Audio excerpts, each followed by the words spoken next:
What's going on, guys? Welcome back to the channel, and today I want to talk to you about the real fat loss food pyramid. And basically this is my remake of the food pyramid because I didn't like the first one that had way too much of an emphasis on carbohydrates, way too little of an emphasis on total calories being eaten, and also protein intake. But there's also a lot of other stuff that I want to discuss in regard to consistency, in regard to foods you like, and blah, blah, blah. I'm gonna go into it. But before we dive into it, I really want to make sure that we're clear on what I'm discussing, because there have been some fitness professionals on Instagram and YouTube who are saying things basically to the effect of, stop talking about calories and start talking about health.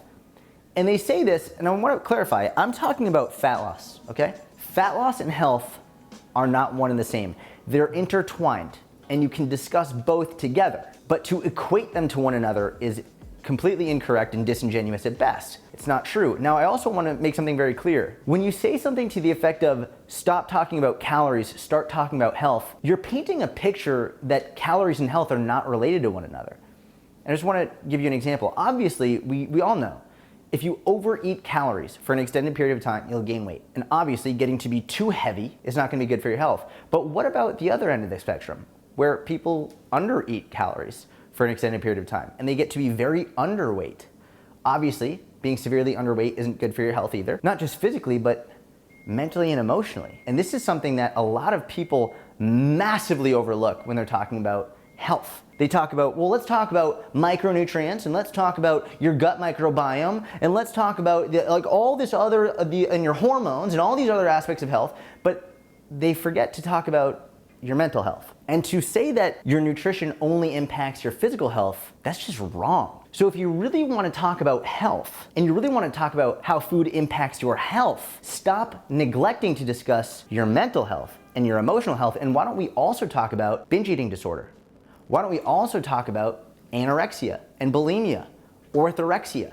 Why don't we talk about all of the mental health and emotional health issues that people can get from over-focusing on the hormonal aspect and the micronutrients, and over-focusing on eating every little thing to try and optimize their physical health? Because when you overanalyze this stuff and you go so deep into it, that's when a lot of times you'll develop mental health and emotional health issues related to food.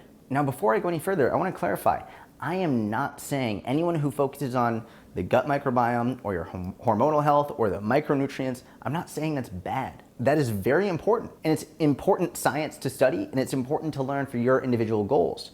What I am saying is that if you're the person who's coming out here and saying, stop focusing on calories, start focusing on health, then you are creating an issue, and you're essentially telling people who are focusing on calories that they're doing something wrong, that they're doing something bad, that what they're doing doesn't matter, and that's incorrect.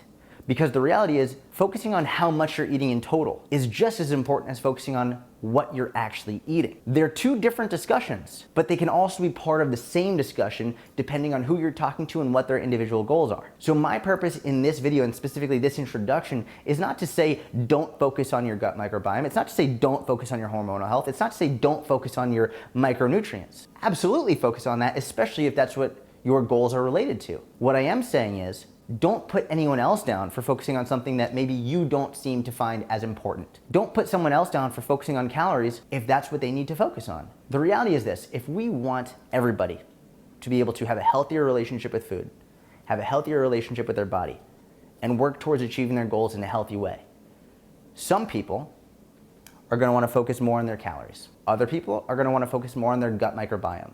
Other people are going to want to focus more on their micronutrients. Some people are going to want to do paleo. Some people are going to want to count their calories. Some people are going to want to do keto. It all works. It's all okay. What you have to stop doing is presenting your way as the only way, and looking down on people or shaming people or guilting people, or being pretentious enough to think that your way is the best way for everybody, because it's not. And my goal in this is to show you that you can enjoy the foods you like within an appropriate total energy intake, making sure you're getting enough protein, especially if you're focusing on strength training and trying to build muscle, and the rest, it's up to you as long as you can be consistent with it. And now, let's get into the food pyramid.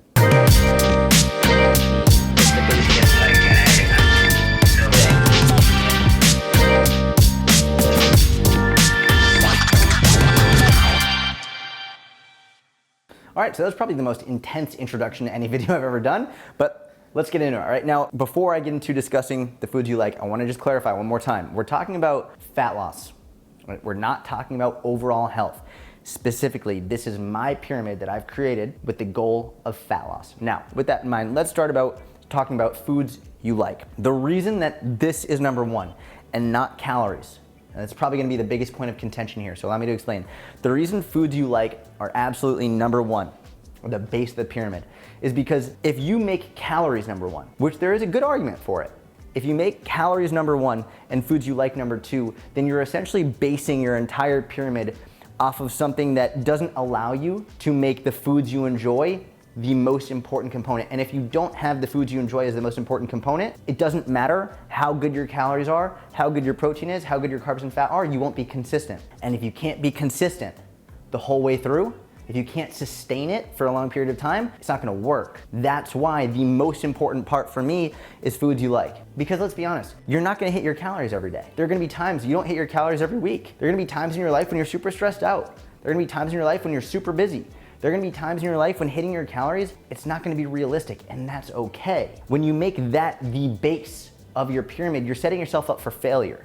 Because when the times eventually come when you can't hit them, for any number of reasons, if you're basing your success solely on that, you're gonna feel like you failed. Which is why allowing yourself to have the foods you enjoy most as the base, while also paying huge attention to your total energy intake, allows you more leeway. It gives you more wiggle room. It gives you the opportunity to enjoy the foods you love while having your total calories in check and at the top of your mind, so that you can continue to achieve your fat loss goals without feeling guilty for having the foods you love. So with that being said, now we'll discuss your total calories. Now I will say this, if you aren't sure how many calories you need to eat for fat loss, there's a link in the description. I have a video on this, one of my most popular videos. It's basically my fat loss calorie calculator.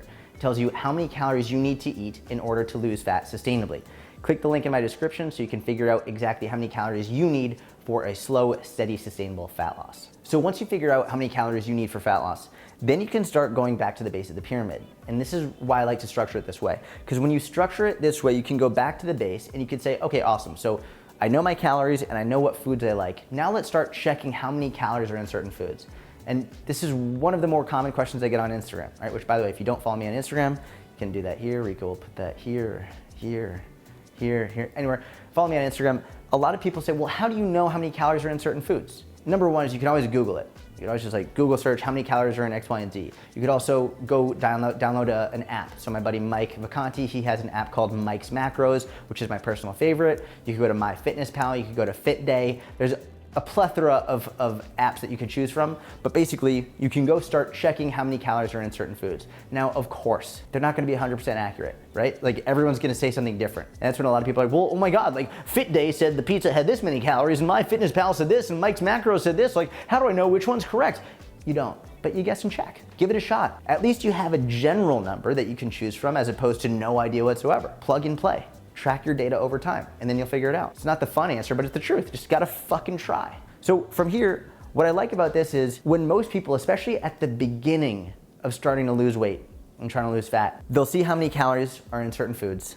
And of course they're like, okay, well, how many pizza has? How many does ice cream cake have? How many does this Coke have? And they'll start to look at all of their favorite foods that are oftentimes higher sugar, higher fat, higher carb, and they'll be like, oh my God, like these have a fuck ton of calories. I didn't realize they had this many calories. And so what they'll start to do is, naturally, without you being a coach being like, all right, you need to eat like nutrient-dense foods, you need to eat lower calorie foods, eat healthier foods, they'll start to do it on their own. Because they'll start to realize that if they eat more of those foods, like the pizzas and the ice cream cakes and the sodas, they're hungry. They're too hungry within the calorie range that they have. So they start to, okay, well, what foods have lower calories? Oh, I'll have a salad every day. I'll start to eat more grilled chicken, start to have salmon. Start to have more veggies, start to have more fruit. Naturally, just by focusing on total calories and allowing the foods they enjoy, they start to naturally opt for the options that are lower calorie, more nutrient dense, healthier foods. Foods that are probably healthier for your hormonal profile. Foods that are probably healthier for your gut microbiome. Foods that are probably gonna give you more energy, not because we tried to hammer that down their throat, but because we gave them the option. And if you really wanna give people not only the best strategy for long-term success, but also the best opportunity for them to succeed, you have to let them choose and let them find out. This is one of the reasons why I hate meal plans. I don't like giving someone a meal plan because if I just say, hey, eat this food's the best for your gut microbiome, this food is the best for your hormonal profile, what you've just done is you've given them a fish, as opposed to teaching them how to fish. Meal plans are the version of giving someone a fish. When you teach someone how to fish, when you teach them how to find their own foods, you teach them how to find the calories in a food, teach them how to find the best micronutrients and macronutrients, they can do it on their own. And then they're set for life, rather than depending on you to give it to them. So from here, we have your favorite foods, and we have how many calories you need to eat on a consistent basis. Just these two, this is enough to help you reach your fat loss goals. It's not optimal yet. There's one more thing that I want to discuss, but if your calories are in check, you're gonna be losing fat, period, end of story. If you're in a calorie deficit, you will lose fat. We want to make sure you're getting enough protein. Why? Why is protein important? A number of reasons. Number one, protein is the only macronutrient that can help build or maintain muscle. So obviously, especially when you're in a calorie deficit, you wanna make sure you're getting enough protein to make sure you're saving your muscle mass. Because if you're eating too few calories, which is what you do in a calorie deficit, you're eating too few calories, your muscle is more likely to go away, to be used for other processes. You don't want that to happen. So eating enough protein can help you maintain your muscle mass. Also, protein tends to be the most filling macronutrient. So it keeps you more full for fewer calories. Just give it a shot. Try eating 500 calories worth of grilled chicken breast versus 500 calories of Skittles. Obviously, you're gonna find out that 500 calories of grilled chicken breast is gonna fill you up way more. And this is where a lot of the people come in like, oh my God, calories aren't all that matter. Really, 500 calories of grilled chicken and 500 calories of Skittles are not the same. It's like, all right, let's have a discussion about this. Nobody is saying that the nutrient profile of grilled chicken is the same as the nutrient profile of Skittles. Clearly, the nutrient profile, the protein makeup, the actual nutrition of that grilled chicken is very different than the nutrition of the Skittles. But the calories, it's mind-boggling to me that this is still an argument. The calories are the same because the calories are purely a unit of measurement. They tell you how much energy is in the food. 500 calories of grilled chicken is the same as 500 calories of Skittles from an energy perspective. 500 pounds of feathers is the same as 500 pounds of bricks from a how much it weighs perspective. But it doesn't mean that the feathers are made up of the same composition as the bricks. Of course not. This is the same argument, and it's so crazy to me because a lot of the most well-known fitness professionals are arguing that 500 calories from grilled chicken are different than 500 calories from Skittles. Yes, the nutrition is different, but the total energy is the same. And this is what we have to understand. So that's why protein is the next most important thing on your fat loss food pyramid. Did not expect to go on that rant, but I guess that's what happens when we're getting pretty passionate about this stuff. Number one, foods you like. Number two, total calories. Number three, protein. All right, now if you don't know how much protein you need, go to the link in my description. I have an entire video actually not only telling you how much protein you need, but also how many carbs and fats. It's basically my macros video for fat loss. So how much protein you need, how much carbs and how many fats you need to lose fat sustainably over time. All right, so now that we have all of that covered, let's go to the very top of the fat loss food pyramid, which is carbs and fats. I just wanna take this moment to bring out the marker. Go all the way back down to the beginning. Wow, that looks like I'm going right in the middle. So I'm not, I'm actually trying to point to this one, to the foods that you like, and then we'll also go down to the calories as well. That was terrible, we're just gonna keep going. I'm not gonna redo this take. I really want you to focus on number one, on foods you like. And I also wanna clarify this. Just because I'm saying make sure that you're getting foods that you enjoy does not mean that I'm saying you should make up your entire carbs and fat intake from sour gummy worms and cheese fondue. It's not what I'm saying. It's not what anybody is saying who's saying to focus on calories and foods you like. What I'm saying is that if you decide, actually let me show you, to have some sour gummy worms every once in a while, it's okay, as long as it fits within your total calories. These are delicious. We're gonna jump cut to when I'm done chewing this because it's gonna take like 30 minutes if I don't, so. All right, so I am not saying to make the majority of your carb and fat intake sour gummy worms and cheese fondue just because you can. Obviously not, I am not saying that. I think the majority of your diet, especially if you're trying to lose fat, should be foods that are gonna fill you up more for fewer calories, have a lot more nutrients, vitamins and minerals that give you more energy and make you feel good mentally and physically. And especially if we're talking about consistency, right?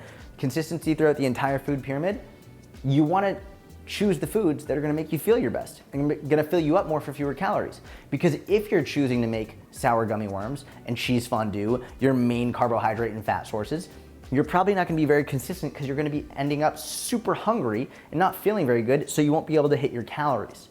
right? And that's sort of what this whole pyramid does.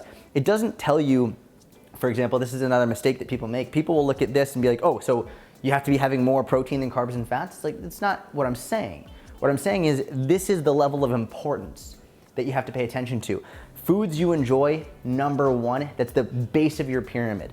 Your total calories, that's the next level in your pyramid, right? So obviously your total calories are more important than protein or carbs as a whole. It doesn't mean these are important, but it does mean that as long as your calories are in check, you will continue to lose fat. As long as your calories and protein are in check, you'll continue to lose fat and you'll maintain your muscle and your strength. From here, your carbs and fats, this is where you just have more leeway. You have more wiggle room. You can go have an ice cream cone without feeling bad about it. You can go enjoy yourself at your daughter's birthday party, your nephew's graduation ceremony, or just enjoy yourself out on a date with your significant other, or by yourself if you just want to have a fucking ice cream cone by yourself. The whole purpose of this is to be able to give you the opportunity and give you the tactical plan to help that you can create on your own.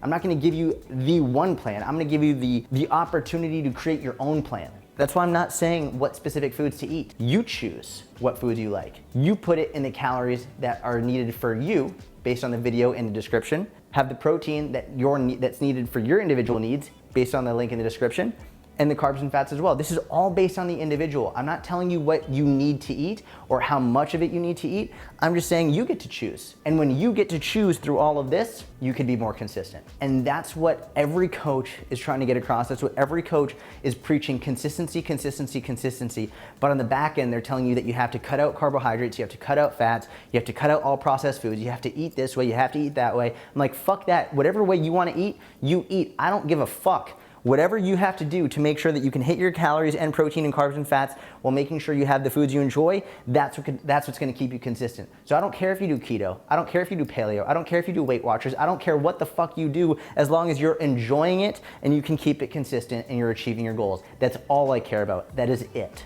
So all that being said and done, I hope this video helped you better understand your nutrition, give you a little bit more confidence to choose the foods that you enjoy above all else, and learn how to fit them into your total calorie intake to achieve your fat loss goals. So I hope you enjoyed the video. If you did, please give it a like, comment down below, Sorting Hat Squad. By the way, just gonna throw this in here. If you don't know yet, every video, if you comment hashtag Sorting Hat Squad, you are immediately entered to win a free month in my inner circle. You have to do it within 24 hours after the video goes live. So make sure you subscribe, turn on the notifications so you know when the next video goes up. Comment Sorting Hat Squad, and you'll immediately be entered to win a free month in my inner circle. So thank you so much. Have a wonderful day. I'm gonna get some creepy crawler gummy worms. 1 second. Have a good day.